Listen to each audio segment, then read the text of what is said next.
Merci Monsieur le Président. Monsieur le secrétaire d'État aux Affaires européennes, en réponse aux sanctions de l'Union européenne, le dictateur bélarusse a menacé en mai dernier, je cite, « Je vous enverrai des migrants, puis je vous enverrai de la drogue, puis je vous enverrai la mafia ». Comme je l'ai dénoncé dans le cadre de la mission que j'ai réalisée en juin, la menace a été mise à exécution. Le régime s'est transformé en passeur d'État. Il a affrété des avions, il est allé chercher des migrants au Proche-Orient, il a mis à disposition les centres d'hébergement des agroturistica, il accompagne et il encadre ces migrants jusqu'à la frontière. Les chiffres sont impressionnants. Au-delà de ceux qui sont passés, de ceux qui sont coincés, nous savons qu'il y avait la semaine dernière 15 000 candidats en attente à Minsk. Le régime joue avec ses hommes, avec ses femmes, avec ses enfants, les déplace comme des pions, comme encore la nuit dernière, les menace avec ses armes s'ils font un pas en arrière. Monsieur le ministre, il s'agit d'une guerre hybride. Ce ne sont pas la Pologne ni la Lituanie qui sont agressées, c'est bien l'Union européenne qui est agressée. Monsieur le secrétaire d'État, quelle est la position du gouvernement sur cette situation et l'engagement nécessaire de la France et de l'Union européenne aux côtés de la Pologne et de la Lituanie? Merci. La parole est à Monsieur Clément Beaune, secrétaire d'État chargé des Affaires européennes.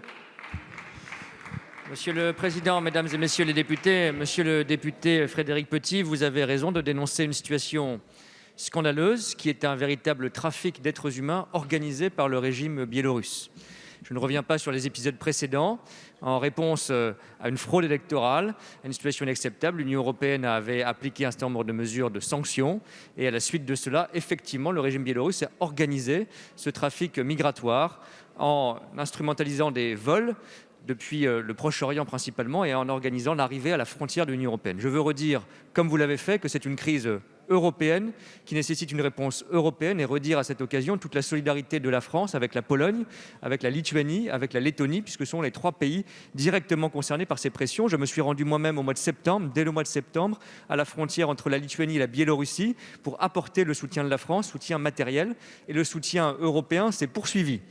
Nous devons répondre de manière extrêmement ferme à cette guerre hybride qui est organisée et qui peut donner d'ailleurs des idées à d'autres de nos voisins. Réponse ferme avec le déploiement de Frontex, l'agence européenne des gardes-frontières. Il y a aujourd'hui près de 200 effectifs européens qui ont été déployés auprès de la Lituanie ou de la Lettonie.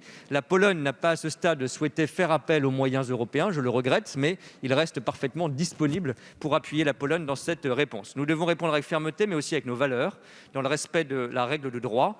Il ne s'agit pas de pratiquer des refoulements, il ne s'agit pas de dresser des barbelés avec des lames de rasoir ou de vivre en situation perpétuelle d'état d'urgence, comme nous pouvons le déplorer aujourd'hui en Pologne, mais ne nous trompons pas d'ennemis.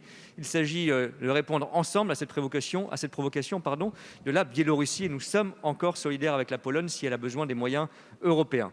Il y aura aussi à discuter des mesures de restrictions, de sanctions que nous pouvons appliquer à la Biélorussie. Ce sera l'objet de la prochaine réunion des ministres des Affaires étrangères dès lundi, à laquelle participera Jean-Yves Le Drian au nom de la France. Merci, Monsieur le ministre.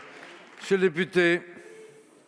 Monsieur le secrétaire d'État, je vous remercie de ces explications claires sur un sujet qui n'est pas souvent compris. Je voulais quand même insister sur le fait que ce qui se passe dans ces forêts et dans ces marais ne doit pas nous faire oublier notre objectif principal. C'est la fin d'un régime absurde à nos frontières. C'est notre objectif.